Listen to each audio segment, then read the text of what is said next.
Sarah Jane's a professor at Baylor. Chad Stewart Nice is to know you. I know Baylor. the managing I director. know Griner. Okay. Wasn't that the basketball player? So Theodore Roosevelt Malloch is Yale. Sarah Jane Murray, aside from being Irish, teaches at Baylor. Yep. Chad is the managing director of a new $300 million film company called Princeberry with 3 different funds. Darwit is a South Korean movie producer. And college is like crazy. I just graduated from college at 85 3 years ago. I hope you're impressed with that. Yes? I hope you're going to go on for another degree. I thought about it. No, what I did. I actually graduated at 85. So what we wanted from Sheila is what did the Badlands and Medora and North Dakota do to and for Teddy Roosevelt? Well, I'm not going to repeat that story about his wife and mother dying on the same day. He thought that my life is over, and then he escapes to his ranch in North Dakota, and he said, the Badlands and the life there afforded me the chance to heal and restore my life and move on. And so he actually credited the Badlands and the hard work that he did. He said, if I had to recount just one period of my life that was the most important, it would be the days I spent as a ranch hand in the Badlands of North Dakota. That's a pretty big statement from a man who went on to be the President of the United States. So we all love that. And so the world really was changed by his coming back to life here. Absolutely.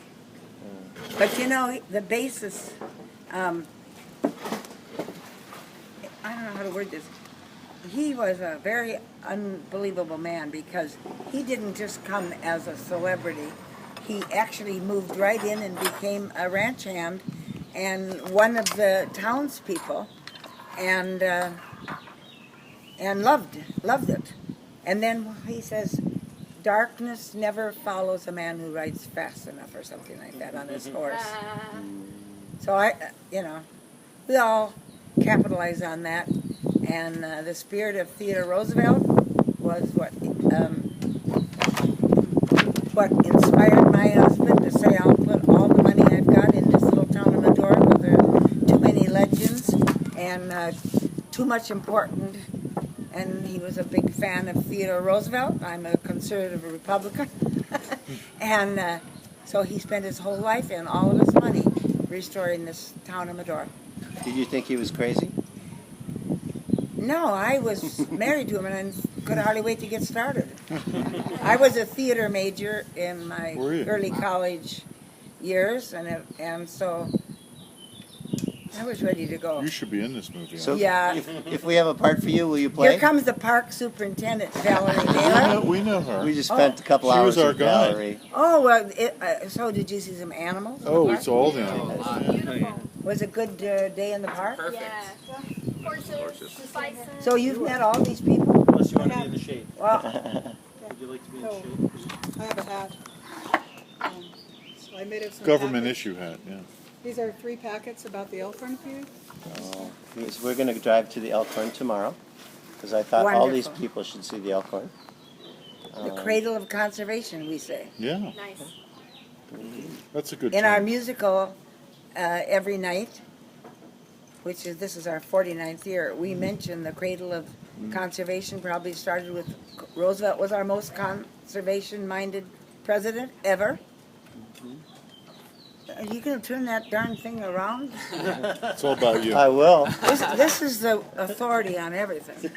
I'm 88. I'm just lucky I remembered that much. I don't think you have any memory loss. Well, so Sheila, if we get the filming started, would you at least do a cameo for us?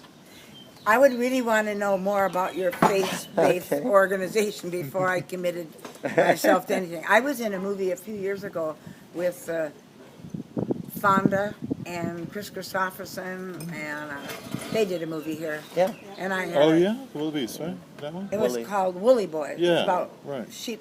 Right. Didn't do too well. No, I brought it down. I thought you were the one shining moment. How many lines did you get? Well, this is really interesting. In 1948, my husband had been in Alaska bear hunting and had a great big huge black beard, and he heard they were casting for buffalo hunters in Rapid City, South Dakota for How the West Was Won. So he went and auditioned, didn't say who he was or anything, and he got a part, and he had one line with Henry Fonda. How did the horses ride today, Jake? And I had two lines Yeah? in Woolly Boys. So with his son, Peter Fonda. Isn't that funny? Do you remember the lines? Of course. Let's do them. How many bear claws does he had a bear claw every day or every year on his birthday?